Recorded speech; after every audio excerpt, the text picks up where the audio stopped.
guys, and welcome to another edition of WWE Updates. Still on the World Grand Prix, we're on to day 11.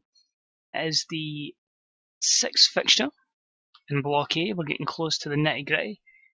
A few people have been eliminated so far, Bobby Roode being one of them, as he pretty much has no way of catching the lead at the moment. Bray Wyatt in Block A. The standings from the first 5 sets of fixtures will be in the description below. But we carry on, we've still got a long way to go to the final. And today's show is mostly matches because we've given them a lot of time in their matches here. And we've given some of the mid-card talents who were obviously unhappy previously a good opportunity. So we'll dig right into the show and hopefully it's good. I don't think it'll be as good as the last one, but we'll wait and see. Let's go.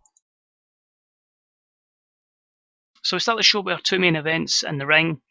It's obviously going to be CM Punk and Finn Balor, Cesaro and Roman Reigns. So they trade words to start the show as I've been doing recently. A-Star 100, Cesaro improvised well, as did Punk and Roman Reigns. A bit disappointing from Finn Balor.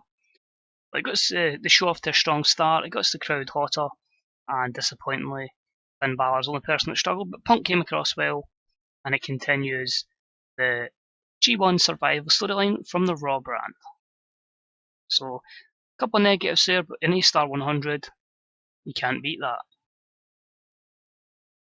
Our opening contest, which I gave a good bit of time to, had a good match, but Shinsuke Nakamura defeats Bobby Roode, who remains without a win, in 1856 with the Bomb-I-Yi. B-75, I thought that was scored higher. Nakamura with a solid 92 performance, Bobby Roode with a 71. There were no skill improvements in this instance, but it's a good 2 points for Nakamura, keeping his hopes alive. Black of the Hot associated storyline, I think, here done this matchup the same way the stamina of Bobby Roode.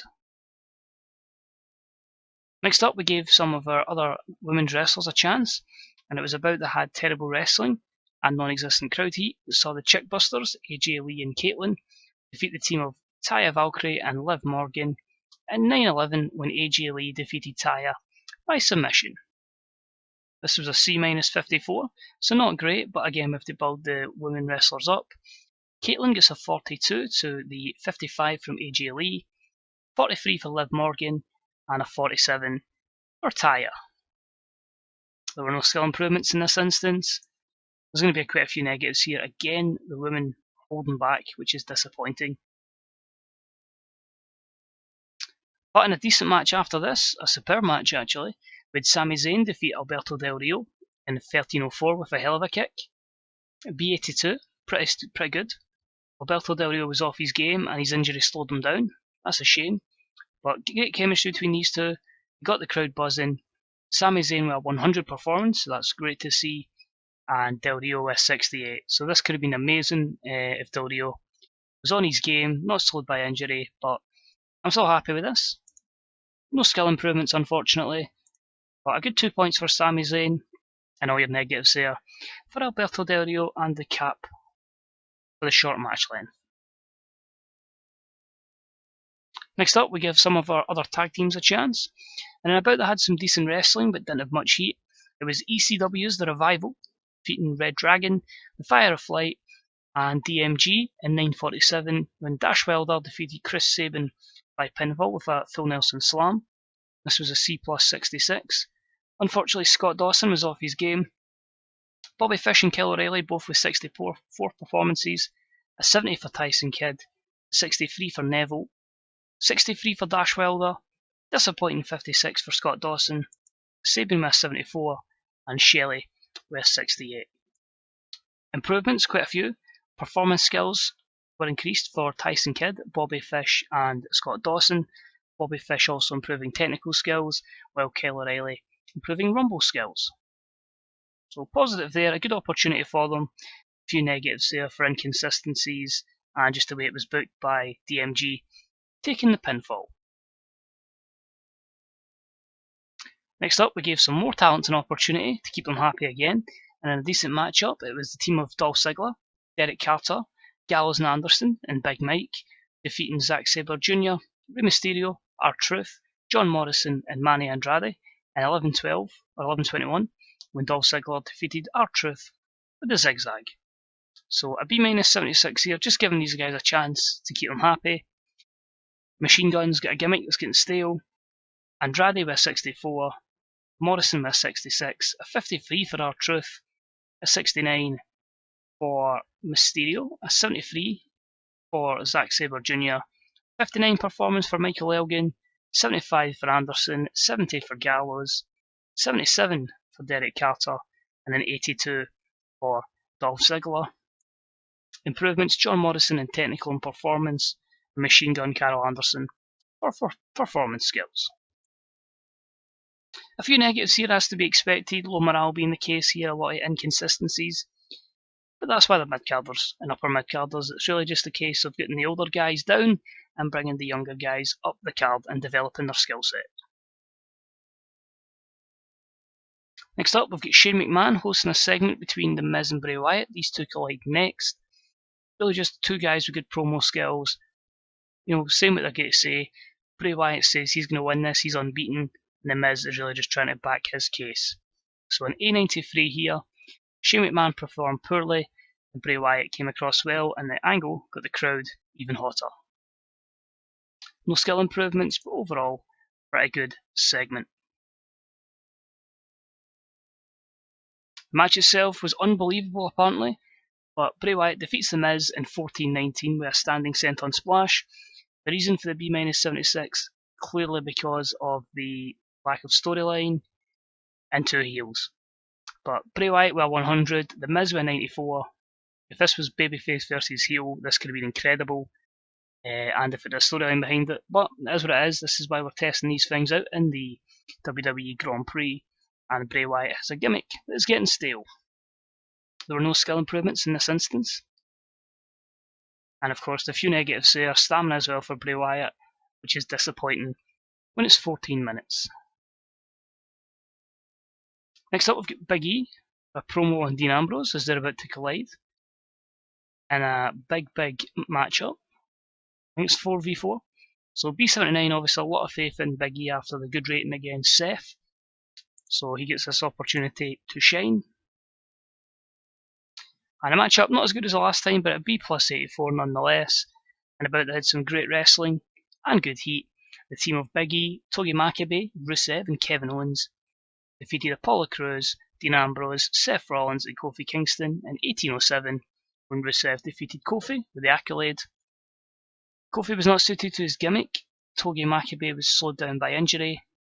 71 for Kofi, 94 for Seth, 96 for Dean Ambrose, 91 for Apollo Crews, 94 for Kevin Owens, Rusev with 84, Togi Makabe with the 77, Big E with an 89. So some good performances there. Carries on two storylines. Togi is improving flying and performance, Kofi in technical. A good win for the heel side here, and maybe give them a little boost to their overness. It was capped obviously for the short length of the match and the storylines low heat. This leads us to our co-main event, which is of course Cesaro and Reigns. We get a few words from Reigns about Cesaro, which gets an A94 promo. Roman looking really good, and it continues the storyline. Will they deliver though, because it's two heels in the same storyline? Holy cow! So in a matchup, unbelievable matchup, Roman Reigns defeats Cesaro in 1944 by pinfall, A-star 98. Both men putting in a 97 performance. The storyline continues, so that's phenomenal from then. Roman Reigns picking up two very valuable points here. No skill improvements, and you've got to think if that's babyface against heel, there's a good chance that gets the A-star 100. So another great performance from Roman Reigns, great performance from Cesaro, and I don't even think the main event can follow that. So we have Finn Balor cutting a promo for his match against Punk. This is two baby faces against each other, and it's an A91. Of course, no storyline in this one, just two good workers. A lot of pressure because of that co-main, and I don't think it will surpass it. And it just delivers a B82. It did have sensational wrestling, it did have great heat, and Balor beats Punk in 2023 with a flying double stomp.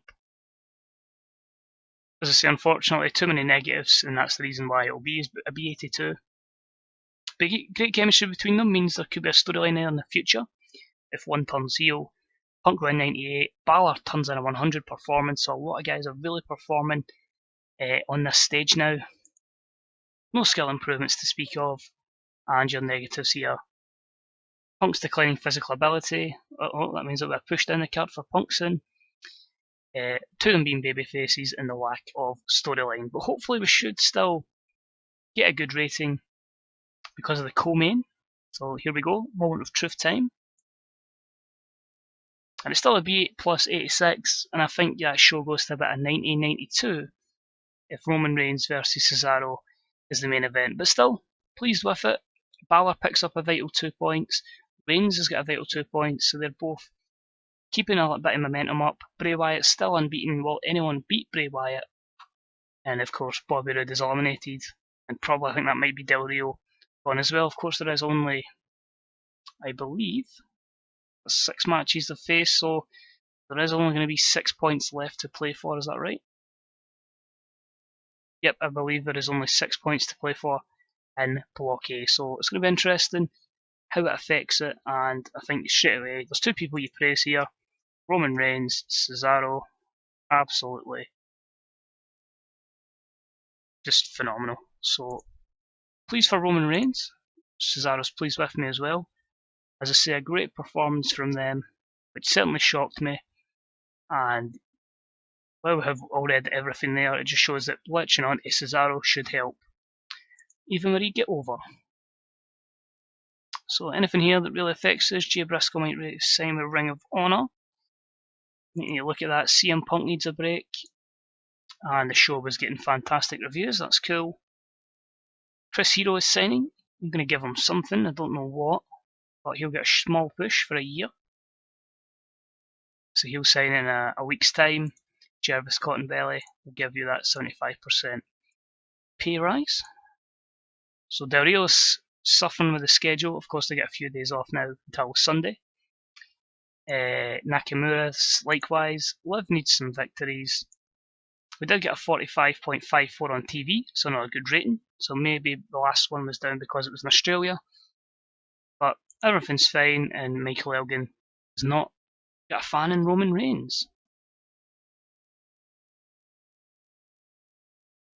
So apart from that, money-wise we're okay. As I say, the pay-per-view won't be until the end of the year. We'll have the end of the month. We'll have 2 of them. Number 19, the G1 for the WWE Grand Prix for the final, and of course Survivor Series. But overall, I'm pretty happy with that. It was a good, successful show. Not as good as the last one, but we keep rocking out every so often with an A-Star 98, which can only help us going forward. So we'll be back for the next episode, which will be Block B's 6th fixture.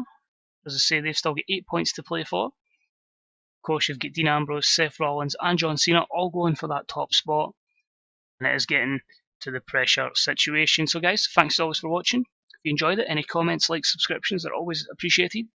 Let me know how your saves are going. Any predictions for who you think can win each block, and hopefully I'll see you next time for day 12 of 19. We're getting there. I'll see you then. Bye bye.